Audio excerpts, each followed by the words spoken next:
Office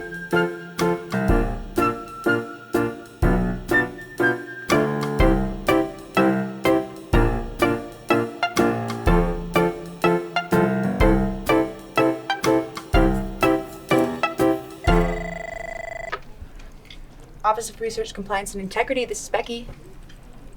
I'm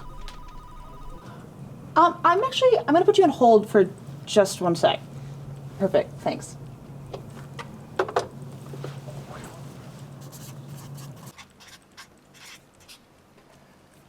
Hey, Junior, can you help me understand the difference between deception and incomplete disclosure real quick? Junior? Junior? Sorry, I don't know about that one yet.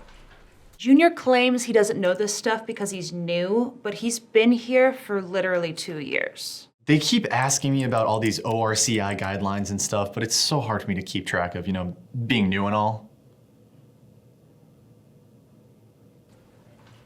Hey, Mac, can you help Becky with the difference between deception and incomplete disclosure? She doesn't get it.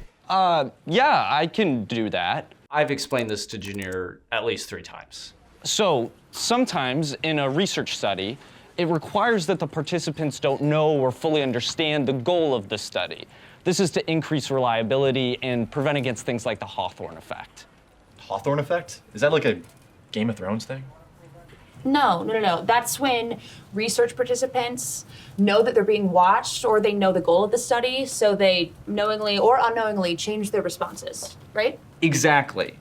Wait, I thought we weren't supposed to lie about the informed consent process. That's the exact type of philosophical, moral question that we're trying to ask. When is it okay to deceive someone about the purpose of your study?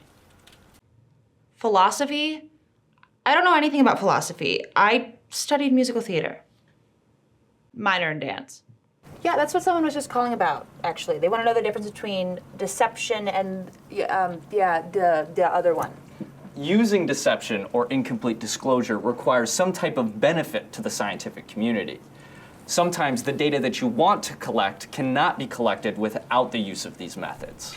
The researcher has to submit an application to the Institutional Review Board, also known as the IRB. The IRB is a committee that reviews human subjects research.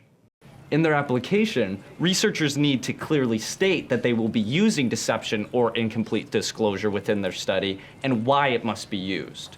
These methods can only be used where there is no alternative method to test the research question. Wait, what's the difference between deception and incomplete disclosure? I don't think I've been trained on that one yet. Well, there's actually 3 main ways that you can test the research question: deception, incomplete disclosure, and disclosed concealment. The guideline document is titled Deception versus Incomplete Disclosure, but deception versus incomplete disclosure versus disclosed concealment didn't really roll off the tongue. Still important to know though. Deception involves intentionally providing inaccurate or false information to participants. This may occur either as part of the consent process or within the study procedures themselves.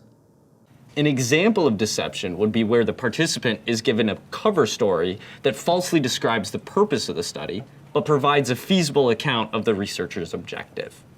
Incomplete disclosure involves withholding information about the study purpose and/or reason for the procedures during the consent process. This could be the case where a participant is informed about the purpose of the study or a certain procedure in general terms that are true, but not detailed enough to reveal the researcher's main objective. In the case of deception, you are providing false information, but with incomplete disclosure, you are withholding true information. That's one of the defining factors between the two.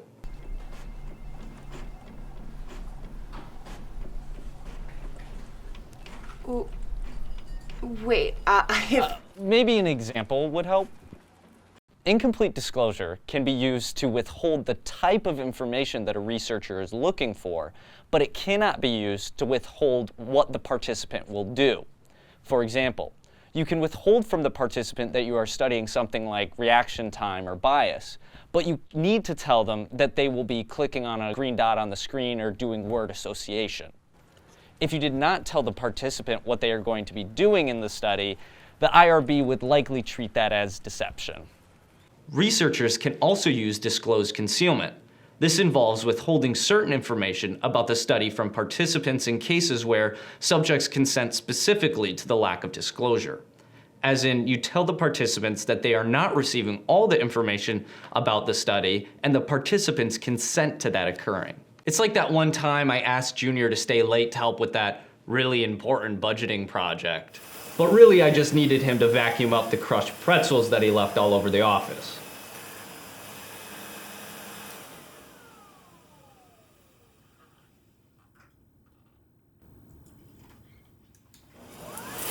Some might call that deception. That's it? Just make sure to say whether you use deception, incomplete disclosure, or disclosed concealment? Well, almost. There needs to be some type of debriefing at the end of the study. Participants should be debriefed on what activities they just completed, what the real purpose of the study was, and why they were not privy to all the information. Also, only studies deemed to be minimal risk are allowed to include deception or incomplete disclosure. Studies that utilize deception are not eligible for exempt review unless the researchers use disclosed concealment. Otherwise, those studies would require expedited or full board review. If your studies include incomplete disclosure, however, those can be exempt. Got it? Yeah, got it. So I still have someone on hold. How about I just transfer her to you, and then you can explain all of that again? Fine.